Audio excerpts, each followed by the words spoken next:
Oh, Morgan, this is becoming a trend, and I don't know if I should get excited. I'm that excited. I see you every Friday, Yep, and we I got believe every it's a Friday. Wednesday. It is a Wednesday.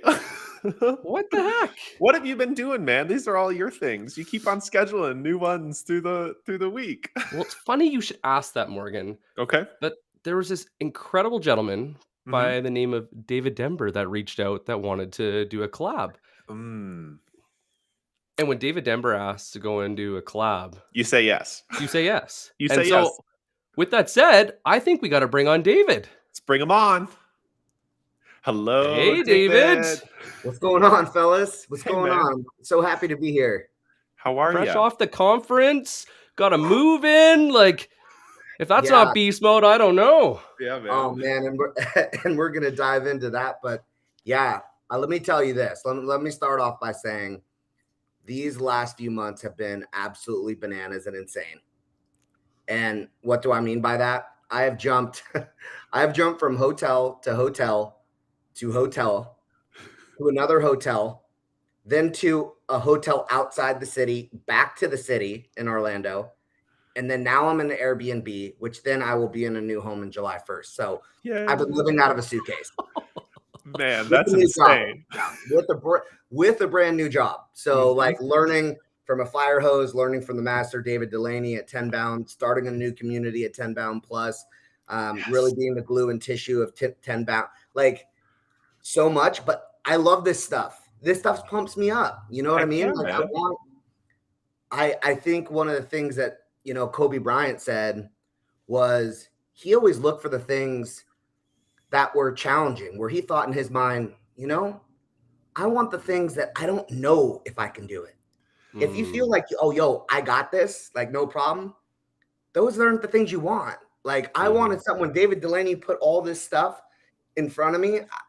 I at first I'm like, I don't know, but I wanted that because that's what fired me up. Those are the things that really you want, right? So anyway, that's a little tidbit of what I've been going through for the last little bit, but I'm so happy to be here, Nicholas and Morgan. Thank you so much for having me. Thanks, David. Yeah. Just before we dive in and we carry on with that energy and hop, skip, and jump from another hotel into another conference is Morgan. Yes. We're in the first 3 minutes, barely. Yes. What is the question of the day? All right. For everyone new around here, we do a question of the day to kick stuff off. Nothing related to the topic, just to have a little fun. So if you're in chat, we want your answers. Drop them in chat. The question of today is, in your first 30 minutes of your day, what do you do?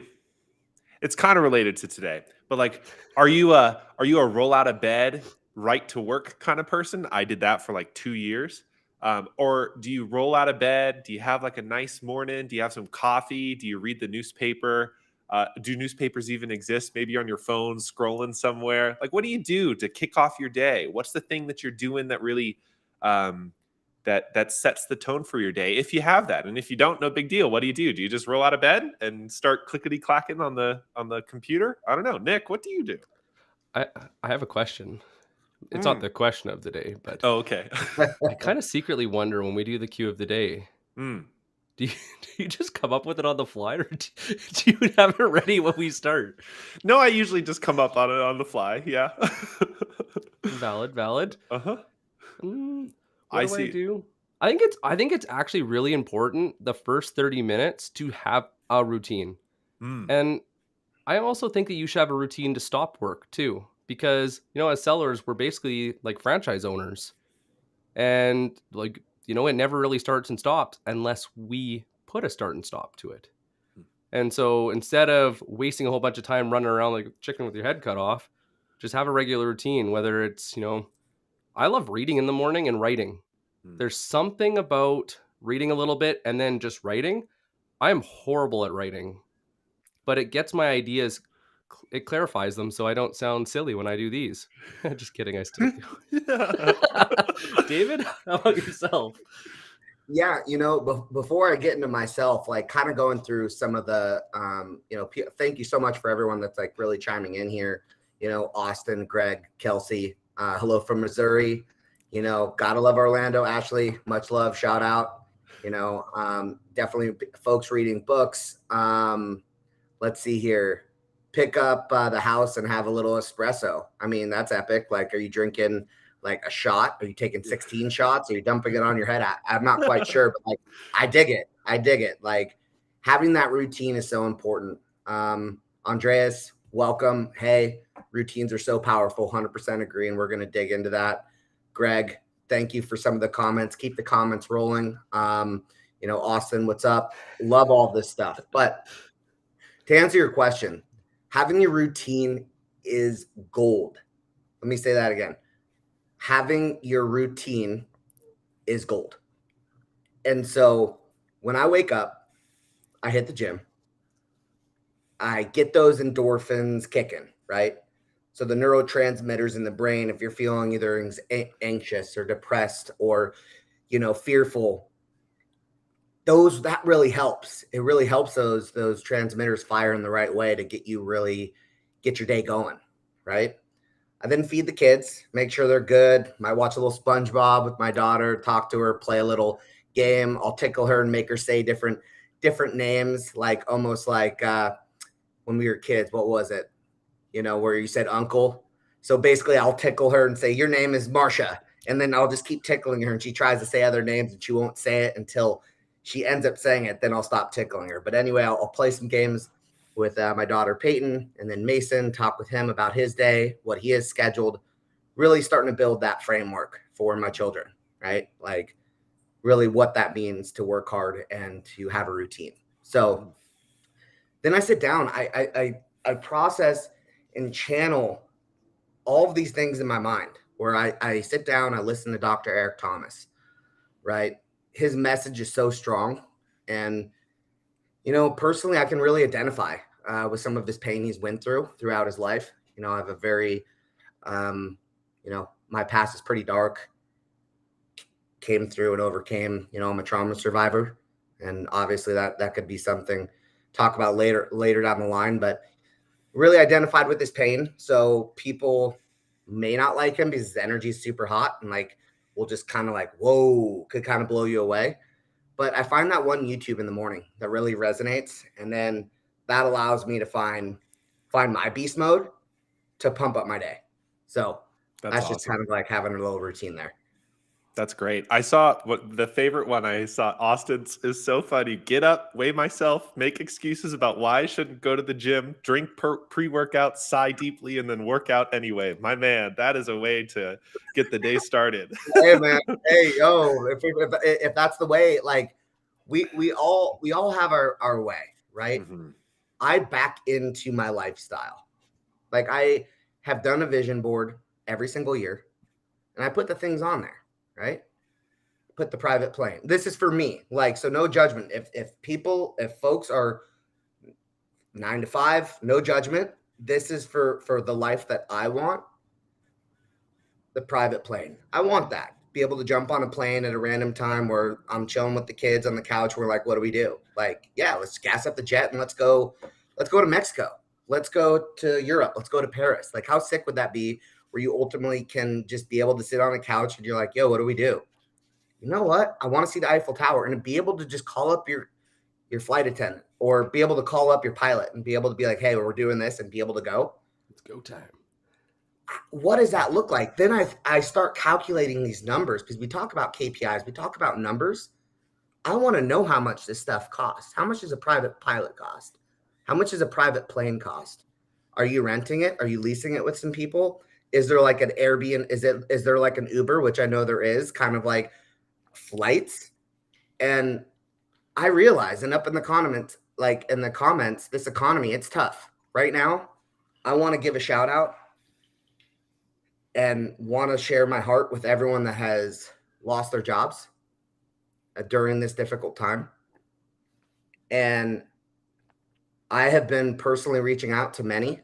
And please, anyone that is listening that has been affected by some of the layoffs, sincerely from my heart. And some people just say this to look good on LinkedIn or, hey, I want to help you. But yesterday I had a talk with an individual by the name of Barbara, and her story, she wrote me such a long email and she told me her experience, and I broke down in tears, knowing that, like, hey, like, you left a job to go to a job to find out you end up getting laid off, to be like, you know what? I'm going to go out of my way and I'm going to figure out how to place a job, because that's painful. I've been there. I've the blood, sweat, and tears, the tears on my desk, not knowing if I'm going to get out of bed in the morning due to the fact that how are we going to pay some bills? I understand that, and I want to help anyone that is going through that pain.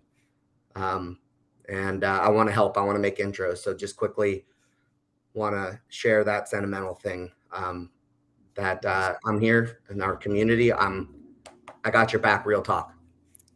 Thank you, David. Can we double that of the B2B Power Hour? If you guys need help, it is 2022.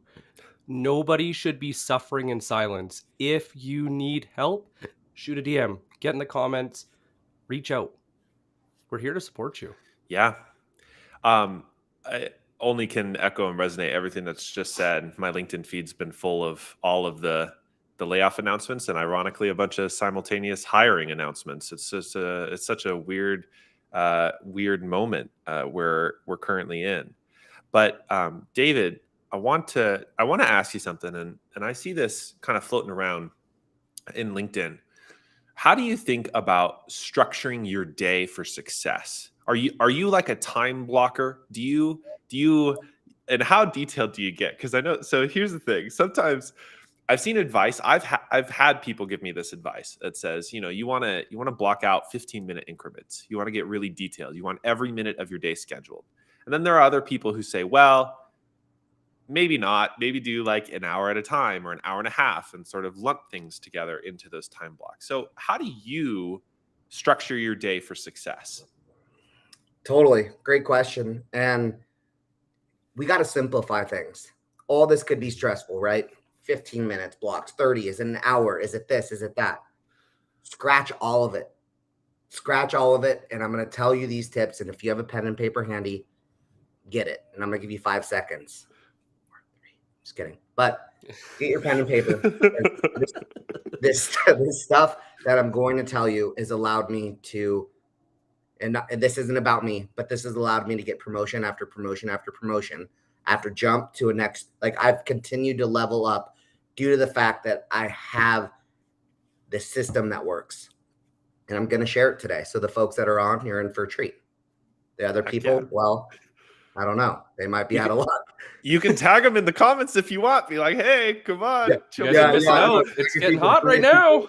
I'm dropping some serious knowledge. But I mean, it's out there. Like, all these methodologies, it's not brand new. So some people might be like, hey, like, I've heard of that. But most of the people that I ended up having conversations with don't really know this. And I'm like, whoa, okay. Like, let's go through what that looks like. So first off, let me ask the both of you, since we're on here live, I can see comments, and Michael, huge shout out. Like, I completely agree with you. I mean, not here to talk about religion or anything along those lines, but I'm with you, right? What wakes you up in the morning is really just being able, like, the fear of like meeting God himself, right? And being able to, if the things that he says that you weren't able to accomplish, like, that's pretty scary. Like, I want to be able to continue to, do the things that, like, where when my time is called, that I have a really good one-on-one. Like, we have one-on-ones with our manager, with whoever your higher power is, have a one-on-one with them, right? That would be a scary, scary thing if we got a one-on-one with someone that was in the red, right? And that's a scary monster. Once again, not going down that too into depth there, but I see you, Michael. Much love, and yeah, blessings to you, brother. So, but yeah, here are the things. Here are the things we're going to talk about. And I'm going to go back to my initial point is, have you heard of bagels? Do you have your bagels in the morning? I've heard the term, but it's not part of my routine. Perfect. Well, now it's going to be, because every single day, this is something that, instead of the time blocking, which you're going to do, but this is the formality of how you're going to do your time blocking. Okay. So bagels, behaviors, affirmations, goals, evaluations, lessons, and successes. Right? Damn. Within our KPIs, we have activities, right? We have calls, we have emails, we have connects, talk time, social connections, right? So that's like one bucket. We have objectives, right? We have our meetings scheduled, meetings held, qualified ops, right? Moving from stage 0 to 1 or 1 to 2, or however the company is setting it up. Tier 1 accounts, tier 2, tier 3 within your ICP, whatever the case is, right? Then you have the results, right? Which are pipeline generated. So those are the 3 buckets. So your activities, your objectives, your results. And once you kind of have an understanding of your KPIs, go back to bagels. And what do I mean by that? Behaviors. Write down specific activities or actions that you wish to complete. And that goes to your KPIs, what I just spoke about with your activities. How many calls do you want to make? How many emails? How many people are you going to put through a cadence compared to one-to-one within your template, right? Like, there's a time and a place to be able to throw out the net and put people in a sequence. Maybe not your tier 1s, maybe not your VPs, more than likely never, ever your CEOs. You want to be able to do persona-based messaging. I get it. Like, we can't write 100 emails a day that are not like one-to-one personalization where we're typing out and make our calls and all the other stuff. So to create those efficiencies, I get sequences are needed. But the sequences should be used as a net. So as soon as sequences end up going out and people are opening it up, make sure you grab those folks and put them into a spreadsheet or however you end up doing that. You could grab that within Salesforce, depending on the company, right? Like if you're not as tech, if you don't have an awesome tech stack, or like you don't have a Salesforce admin that can help you with that, straight up just manually put their name in, because that way you can then write those one-to-one messages knowing that's a great email. It didn't bounce, like someone keeps opening them up. But that's a behavior piece. So I won't go too into the weeds with KPIs, but excuse me. Then your affirmations, right? After you identify the way that like you want to act, the things that you want to do, which we just talked about within the behaviors, consider what beliefs you adopt to really exceed expectations and to really complete those actions. Like, so if you're a beast on the phone, go in front of go in front of your own mirror and be like, I got this, let's go. Like, legitimately, like, pump yourself up in a way that's like kind of weird, where it might scare your spouse, your significant other, whatever the case is. Smash this on your head. I mean, ask Joe, my last boss. I dare anyone to end up reaching out to Joe Ventui over at Upkeep and just straight up ask him. I think whoever's on this, let's just flood his inbox. I swear, please do it. Him and I are close friends, so it's cool. Like, he'll love it. Ask him if I smashed a Red Bull on my head to get the attention of the other SDRs on the floor. And from there, once we got the attention, we rolled out some type of a like contest, right? So just ask him that question. I mean, is that fair? Who's in on that? Press 1 if you're in. Yeah. For real talk. Add those +1s in chat. No, Make it happen.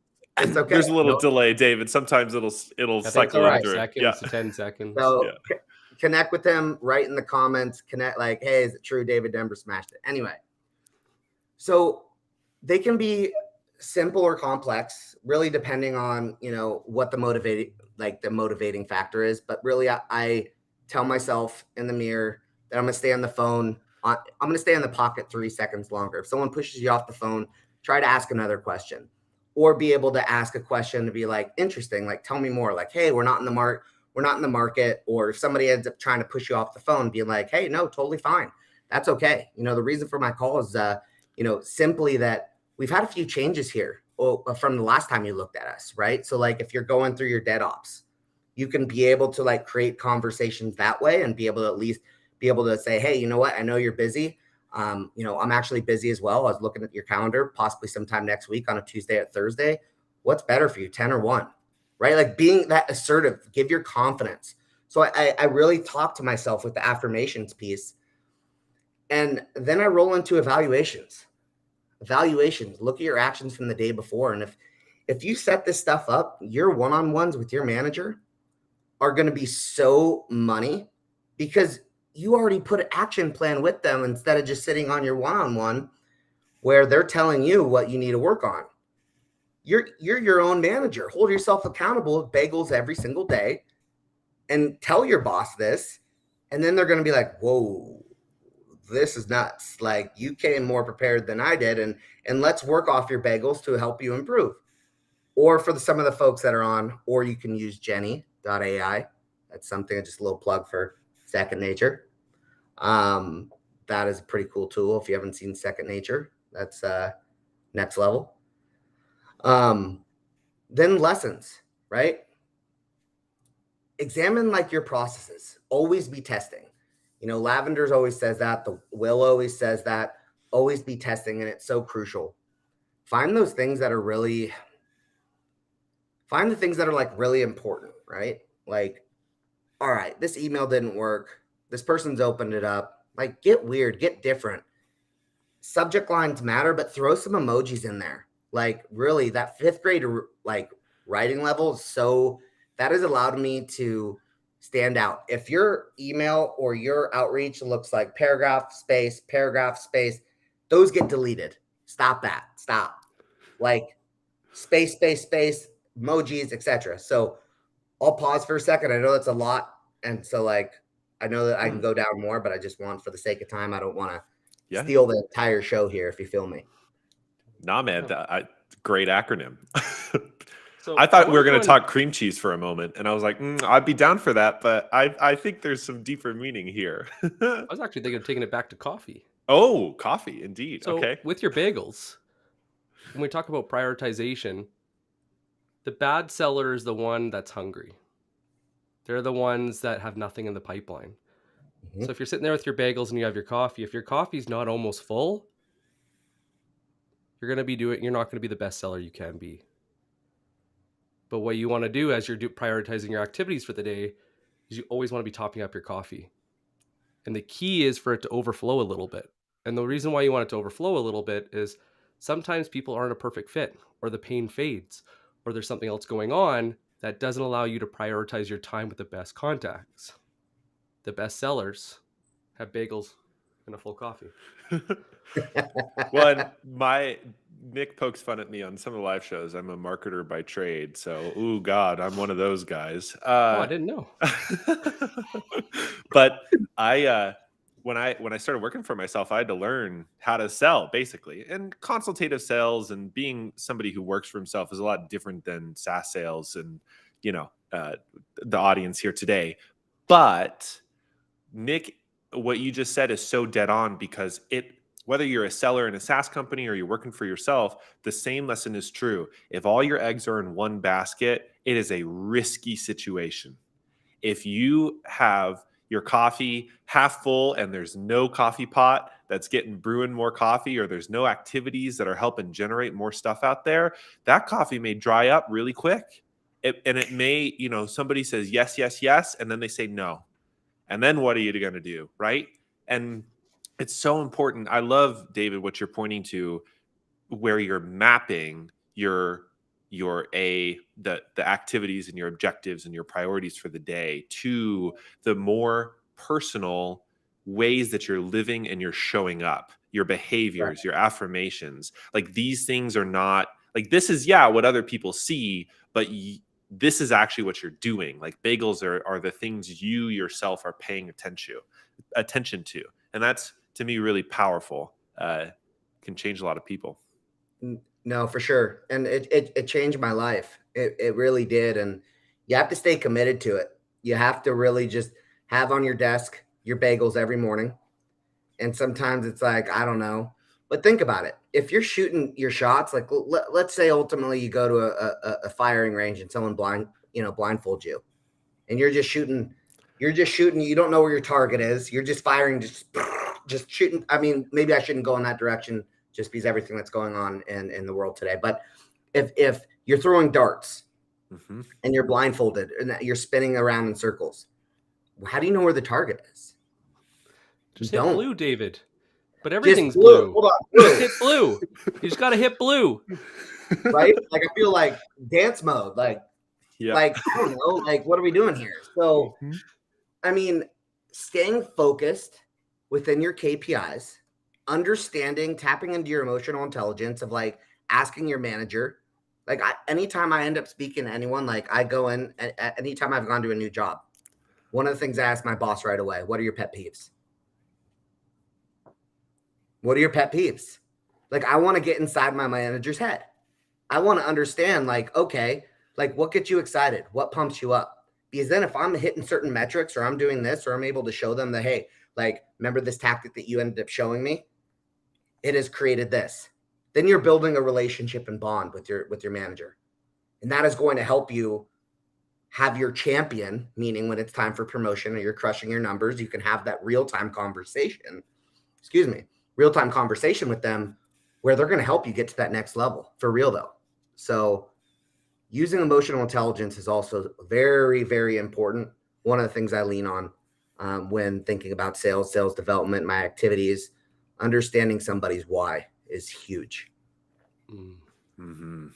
Yeah, and most sales, we always think of selling outside. Yeah. It was honestly one of my biggest failures going through my career is I had a chip on my shoulder and I'm like, if you don't realize what I'm doing when I leave the office every day, that's your problem, not mine, because the deals are rolling in. And then it hit me after. I'm like, well, if you can't see what I'm doing, if you don't know how I'm getting here, then I'm running blind and it puts you in a bad spot. So how are you supposed to go and advocate for me when you don't even know where I am? Yeah. 100%. And that's what it's about, is understanding your team, understanding their KPIs.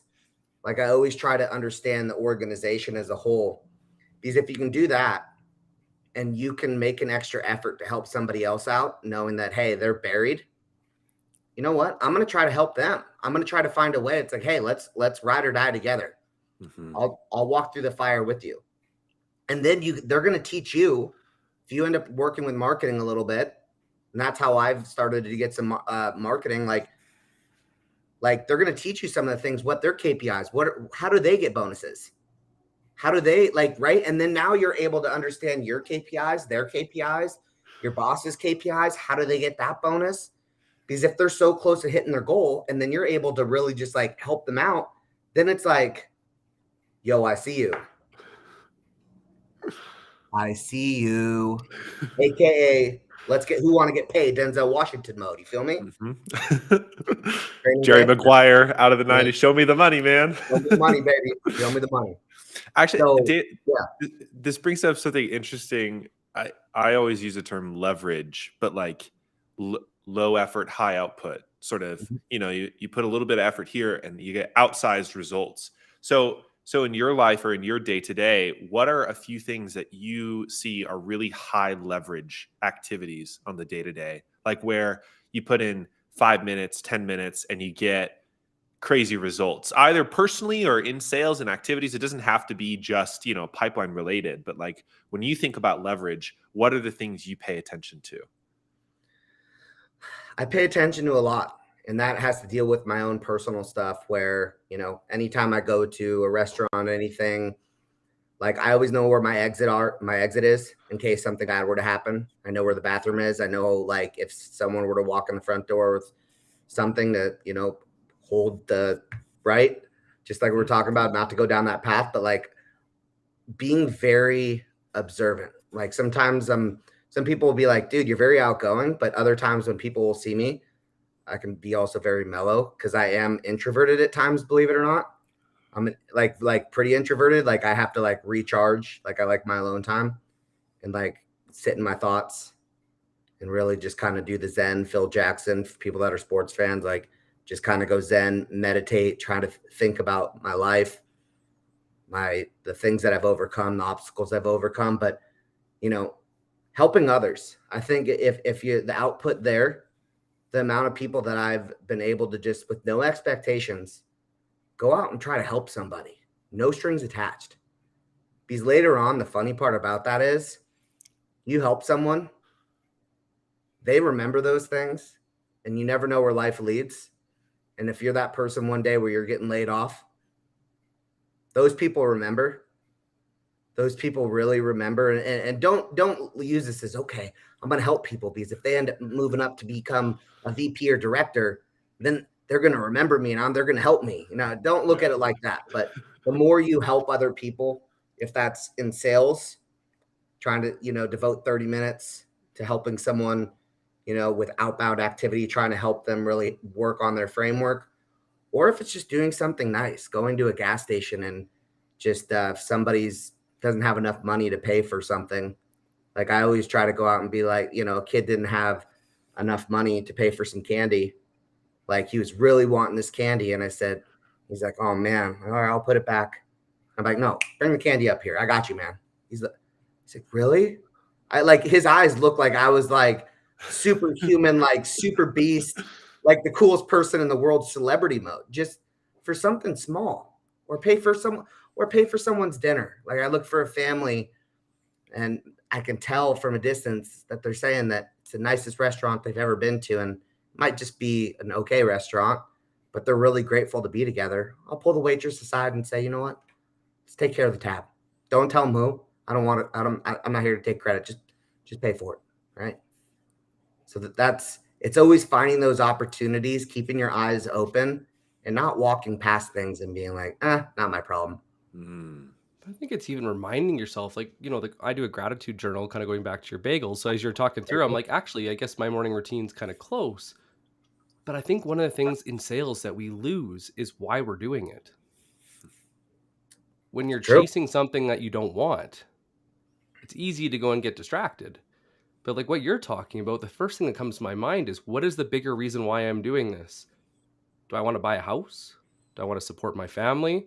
Do I want to be able to do certain things in my 5 to 9? Do I want to have a 5 to 9 outside of work?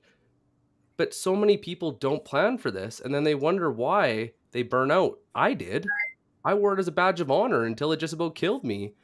And I never even thought of like having a closing down routine at the end of the day, or working for something other than just money or bragging rights, until, you have that reset moment. You're like, okay, like, so ask yourself, like, what are your bigger goals? And please don't make all of your goals based on minimums. This is the minimum activities hit quota. Make it at least 50% higher. Because that way, if you're 80% to your goal, you're still good. I love that. I love that. And it's once again backing into those numbers, right? And I think with having a strong why, and sometimes people ask, like, what does that really mean? Like, yeah, like my why, it's like I go to work to pay for the bills, maybe have a little bit left over to do X, Y, and Z. No, like, and this might be a little dark, but I want to share like really how I rev my engine of being like, let's do it. Now, how do you light this fire under your ass? Like, how do you go beast mode? Like, what's that about? And people think like, hey, it's kind of like, they'll see on my profile, they'll be like, hashtag beast mode. Like, what? Like, okay, dude, like Marshawn Lynch, like, are you okay, poster? Like, so from somebody that doesn't know me, from them, an outsider looking in, they're like, whatever, man. Like, okay, beast mode. But for those people that don't know, they're about to learn today, Kevin Hart mode. Like, for me, I go back in time and I go through all my painful moments. For those that are listening that ended up losing their job recently or struggling in their job, good. Like Jocko, like, right? When he says good, like, hey, you didn't get your promotion? Good. More time to get better. Right? Like, find the painful moments where you lost your job, you don't know how to pay your bills. And for me, in my life, I lost my brother at a young age. He was 18 years old, or I was 18 years old. He was 20. We were 16 months apart in age. Best friend. We were pretty much like twins. Think about it, 16 months apart. He dove in a swimming pool, broke his neck, and drowned. He was my only sibling. Then after that, my parents got divorced. After that, my dad went down a pretty bad path with drugs, and same with my mom. And I could have chosen, like, my whole life exploded. Like, legitimately. Like, we had a family of 4, very close, but also not close at the same time. And it exploded right in front of me. So and I remember those moments of being like, oh my gosh, am I really looking inside a casket, looking at my brother just laying in a casket with makeup on that didn't really look at him in a private viewing, and I'm about to put him underneath the ground. Like that's pretty fucked up. And I use that and I say this because it's like, all right, I'm the last Dember, like to keep it going, like to keep things going. Like I have a chip on my shoulder. I want to make my brother proud. I don't want to be like my mom. I don't want to be like my dad. The amount of time that I saw like my dad being lazy and sitting on the couch and not having a job, and like I didn't have anyone to show me the ropes. My mom, the one thing I can say about my mom, and I don't have a close relationship with her, is that she grinded hard. You know, being in the Greek culture, my papu and yaya, my mom, like my mom's 100% Greek. All we knew was working hard. A- were not acceptable. You're an A-, okay, A-, go, no, you're an F play, you're an F, like you suck, like straight up. So I was beat down pretty big, and in school because I wasn't getting those grades. I was the stepchild in the family, right? And one of the most hurtful things to hear from your own mother is saying, you know what? I wish it was you that died instead of your brother. And when your own mother says that to you, it hurts. The person that brought you into this world. And times that I brought it up to her, she's like, oh, I never, and I'm like, okay, whatever. But the reason I bring this up is I channel all these things, all this pain that I've gone through. Kids making fun of me, you're such a fuck up that your own dad left you. Because my dad was in and out of my life. And I write this stuff down, and I write these painful messages of this person let me go. This boss told me I was never going to amount to something. This person ended up saying,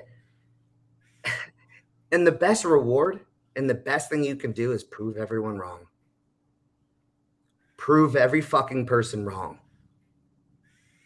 And if you don't know what that is, like go deep and try to find a painful moment, because I can promise you, if you do that, that will light your own fire under your ass, create your why, and you will go beast mode, because there's no other option in life. It's beast mode or die, in my mind, at least. And either you find it yourself or somebody gives it to you. And if somebody gave it to you before, there's your challenge. Yeah. And I know I know that's deep. I know that's probably different. Deep is welcome, man. Deep is always welcome here. It's because it is real. It's sometimes it's easy to sleep in your bed. It's easy to watch maybe Dr. Phil during the day or a soap opera. I don't know if Judge Judy's still a thing, but it's easy to just throw up your feet. What's not easy is doing the activities that are going to get you to your next goal. Because my biggest fear is my son coming to me and saying, hey, Dad, can I do this camp? Like all my friends are doing it. Can I do it? And I'm looking in my checking. Sorry, son. We can't afford that. That's my biggest fear. I don't want that. I don't want that. If my wife is wanting to go to a really cool place, I want to be able to be like, yeah, we're going spa mode. We're doing manicures, pedicures. We're doing massages.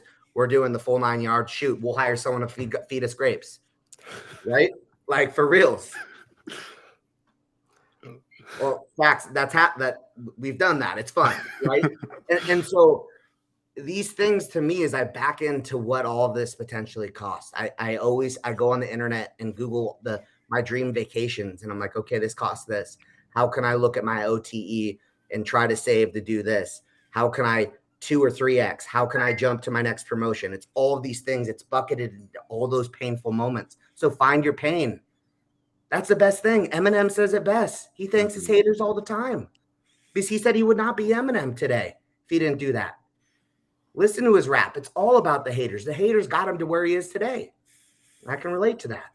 I really love that you're taking an attribute. And most people stop there. That's a New Year's resolution, is an attribute, but on the positive side. You're taking a negative attribute, flipping it to a positive, and looking at what the investment is to get there. 100%. Anything in life can work this way. This is what your note should be in the morning. If you're starting a day without a goal, where are you going to go? It's so easy to cruise through life. It's so easy to go and stay where your parents are and never go above because why? But I think this is where you got to find that hunger for something bigger. You got to find those attributes. You got to go and get metrics that make it quantifiable and give yourself the baby steps that you can do every single day to see progress and Yeah. reward yourself. Because, David, like you've come in incredible strides. But I bet you don't wait till the very end to reward yourself or to say thank you or give gratitude for who's the people that were there for you, to yourself for doing the work, and the people around you that like supported you all through it. You don't just wait. I imagine you do that all the time. All the time. All the time. The people in my corner that have been there for me all the time. Like, I don't forget those people. And when I tell people in private DMs, and Nick, I've told you many times, when I say these, like, I'm here for you, those aren't words. People like you hear people say, "Hey, I'm here for you, bro," and it's like, yeah, like, Sure. okay, Convenient. Yeah. Thanks. it's almost like it's like almost a lavender type of thing. It can just it could populate. Like when I say these things, like I really sincerely from my heart, I mean it. Like if you're here and you're a ride and die, like not to speak third person, but if you're a David Dember fan and you're in my circle, in my Greek culture, the way I was raised, you're in it for life. And like anytime, like I'll meet a woman for the first time and they think it's weird. Like if a friend introduced me and sometimes I might give someone a kiss on the side of the cheek, that's the Greek culture. And it's some people could take that the wrong way, but it's like, hey, like I kiss my wife's dad on the side of the cheek when I see him. I give him a hug and give him a kiss on the cheek. That's a respect thing. So it's like I'm always just looking. There's no angles. Just be a good person, help other people, and just know that like being part of a community is bigger than yourself. We're all going through challenges. Like imagine you have a conversation with someone and you find out that they end up harming themselves, right? And just think like, could you have been a better community leader and been like talked it through? Like they end up sending you a message, hey, can you chat? And you were busy. And then later you find out later, shit, could that conversation have changed the way that they thought about life? And so I live my life of always trying to make sure people know I really am here for them. Like I would drop everything. If someone gave me a call, I promise you, like if you need me, if you're in a dark moment, fucking call me. Call me. Because I've seen death firsthand. I've had a business partner that died. My brother died. A lot of friends, close friends. Like that stuff has really been real to me. And I've seen it. And I just want to be a good person and help the people around me and help everyone. That's Well, all. and what I don't want to miss here, which I feel so vividly, is that there's not a work David. There's not a mask you put on. No. You got your face for work, and then at 5 p.m. you peel off that mask, Mission Impossible style, and you're somebody else at 5 p.m. until 9 a.m. the next morning. Like that never existed. Maybe we thought it existed, and maybe we spent a lot of time and energy to make sure that existed. But I think now in the remote sales era, post-COVID, people living their lives, like those distinctions just don't matter as much, especially to me. I have always believed that people show up the same way in their entire life. So if you got something that's really bothering you at home, yeah, you might try and cover it up or mask it up when it comes to work because you don't want other people to, know, which is fine, or for it to interfere with the rest of your day. But the reality is, if you're dealing with a death, if you're dealing with grief, if you're dealing with any hardship in your life, that's fine. That's part of who you are. That's where you are in life. And you're going to carry that when you're making sales calls sometimes. You're going to carry that when in your day-to-day work. You're going to carry that in your personal life. And it's so, what you just said is so important to me, which is it's not our sole responsibility for ourselves. Like Nick says, we don't have to suffer in silence. Like we should be able to, and if you don't have it, welcome, hello, reach out to us three. Lean on other people in moments like that. And here's the best part. This is the thing I didn't understand when I was younger. It's not about just the shitty stuff. it's not just about the moments where things go wrong.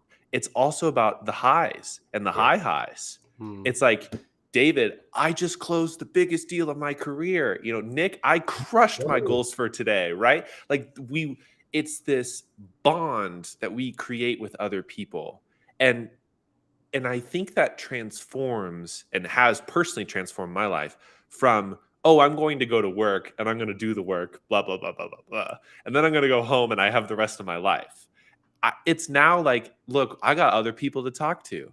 I got a community out there to support. And that's true whether you're in a small company or a big company. That's true whether you're in a small town or a big town. I mean, we have all of the opportunities to create that for ourselves today. And that is, for me at least, the real safety net in my life when things get going rough is, for example, I can just message Nick and be like, today is not a good day, just so you know. And it's good just to share that. Like, there's no solution needed. There's no, it's just like, look, today's not great. Just want to let you know, I'm going to see how this goes, kind of thing. It's so true. And, it's the things that you need to be able to be comfortable talking about, even not your not your secrets or not your things. Like, you really got to build like a trust with people, because sometimes, I wouldn't say in the influencer world, but it's like sometimes there's people that want to try to get ahead and they'll use whatever you say against you and be able to create some side gossip. In all seriousness, but you still just need to be careful at the same time, but be able to really find your close group of people and be able to share those. Just don't go around sharing it with everybody. That's another piece that I wanted to just throw in there. Yeah, everybody talks about culture at companies, and they're like, I really want to find this great culture. I really want this great culture. Cool. What about the culture you surround yourself with? Who are your people? Who are there to support you? Who are there to celebrate with you? And we talk to these reps, me and Morgan, and I'm sure you do too, David, every single week, that they're like, yeah, my friend, and, he did this, and they're not really there to support me. Why would you keep them in your pipeline if they were a sales lead? Surround yourself with the right people that have the right energy, that they challenge you, but in a healthy way. They push you to be better. They're there to support you when you're down. They're there to give you guidance. What top performer do you know that's a solo act? Really a genuine solo act? Nowadays, very few. Very few. Sales is a team sport, and the higher you get up into a team sport, what professional team is based on one player? I know the Calgary Flames tried it for years and got nowhere. So you just want to be the laughing stock. Like, I love that. That's a good one. That's funny, man. No. It just doesn't work. Yeah. It doesn't work. There's no I in team. And like, even when, I work with my team, I work on CC plays. Like, as a manager, like, trying to be like, tell my team that, like, hey, of your book of business, of your top 10 accounts you're breaking into, like, CC me on those messages so I can come up on top and be able to create some additional value, or be able to build a relationship with them as well, and be able to go through my network on LinkedIn, see who I'm connected with, and maybe plug their name. The chances of a set meeting by the manager taking that extra effort by doing a CC plays is straight gold. And I think that's forgotten sometime. Nick, I don't know if you do that or not, but overall, like, managers, when I end up bringing that up, they're like, wait, you take time? Like, let's say you have 10 reps. I'm like, yeah, you know what? I do spend that extra time, because that's food on my table for those set meetings that move to pipeline. Like, if I have 50 emails I need to write, obviously I'm going to be short, concise, to the point. Maybe can build a template that is going to help save time to get to those emails with a little bit of personalization. Boom, I'm going to do it. But like, I'm going to show my team, I'm going to go in the weeds with them. I'm going to die trying with them. And if we're in the hood together and some shit goes wrong, all right, we're going to end up in the hospital together. Like, that's ride or die, Crushing Red Bull cans on your head, getting too hardcore, Oh gosh, here we go.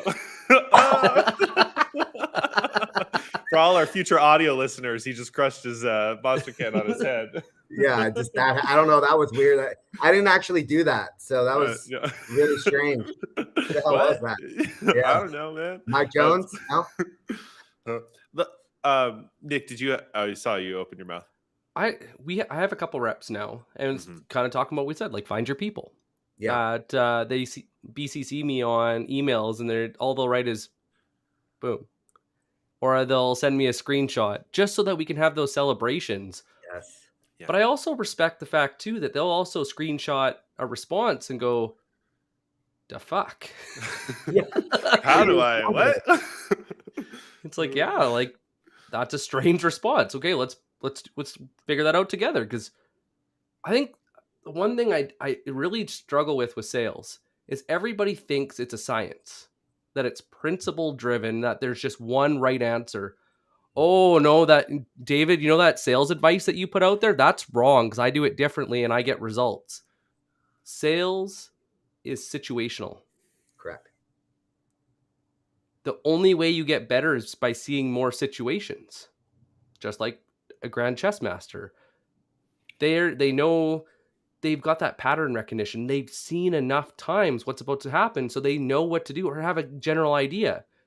But think about this. Think about when you're having different situations as an individual, how many do you actually see in a year? Well, now your team is 5 or your team is 20 and you're sharing all these oddball experiences.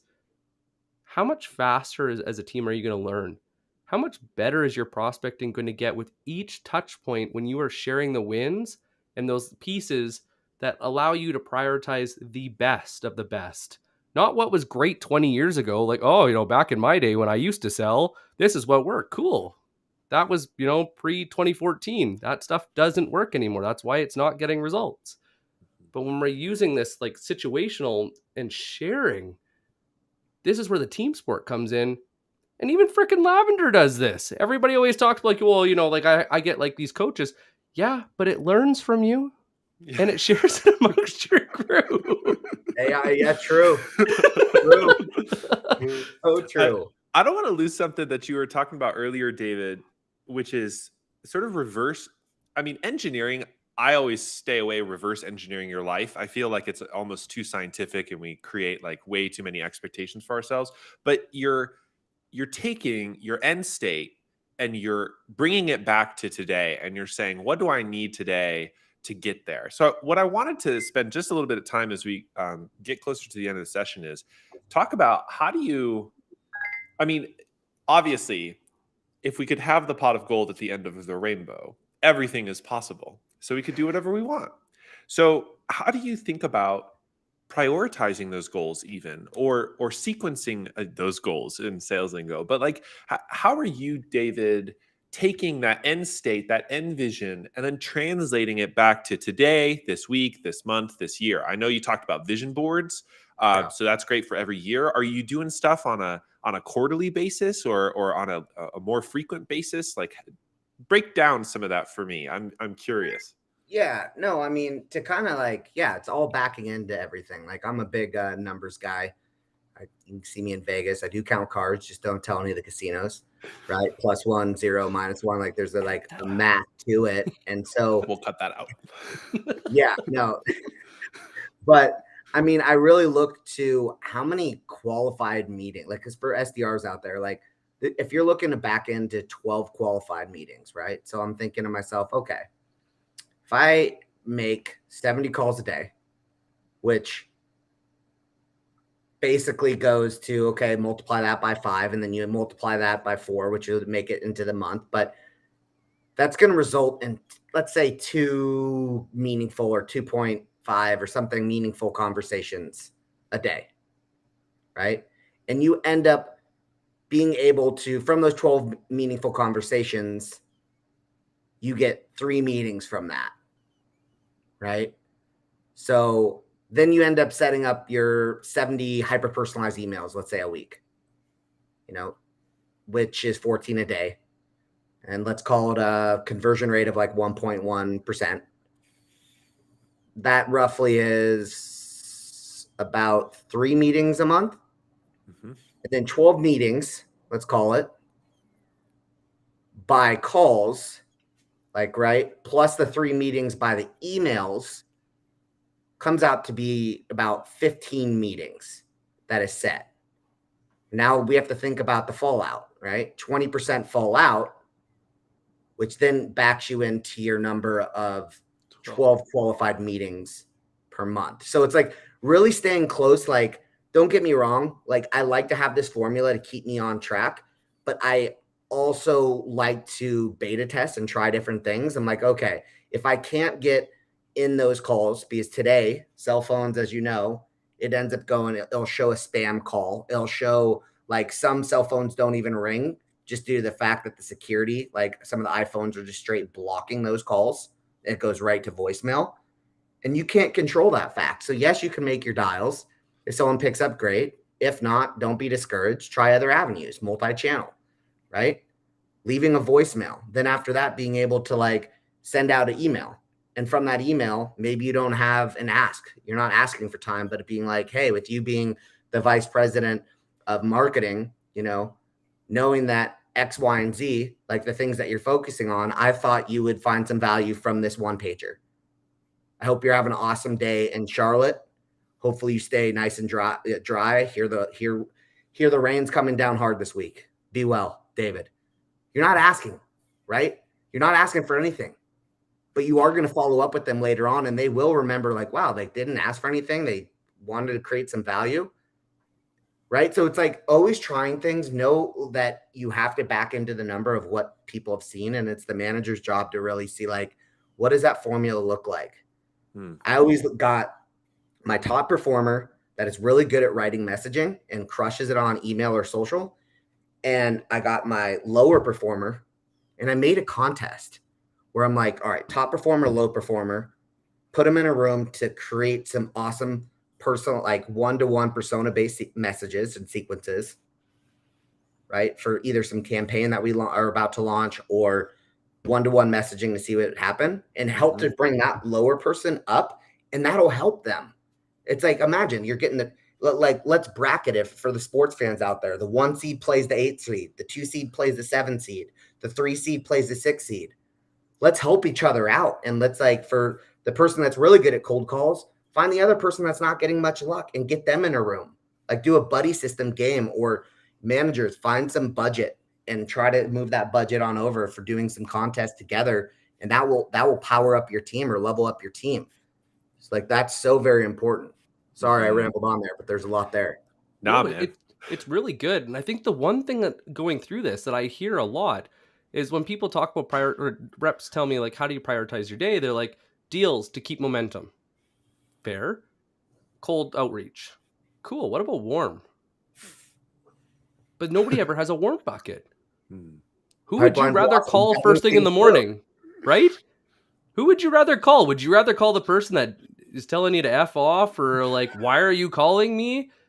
Or would you rather have the warm up? Because I don't know, David, when you were first starting, did you have a buddy that you called like your first call just to go and like get out some of the kinks of your pitch? Because every morning it's always rough. And then you go and you just start your dials, right?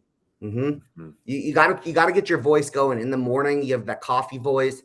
I always had a buddy and a close friend that was in sales that we would chat every single morning, and we would just talk about nonsense for like 10 minutes. It would get my vocals going, and I would say, during this time that we talk, let's talk about something we're both passionate about. And for us, it would be sports. So we would debate about things. So I started having a conversation, a debate, like almost like Stephen A. Smith, for once again, sorry to keep dropping sports. You see all these guys in a room and they're debating. It's like, are you kidding me? Like, you know, you're training your voice on all different avenues.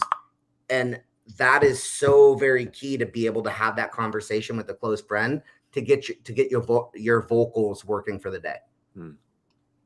Couldn't agree more. We used to do a yes and go back and forth, but I noticed that we're coming up on time. Yes.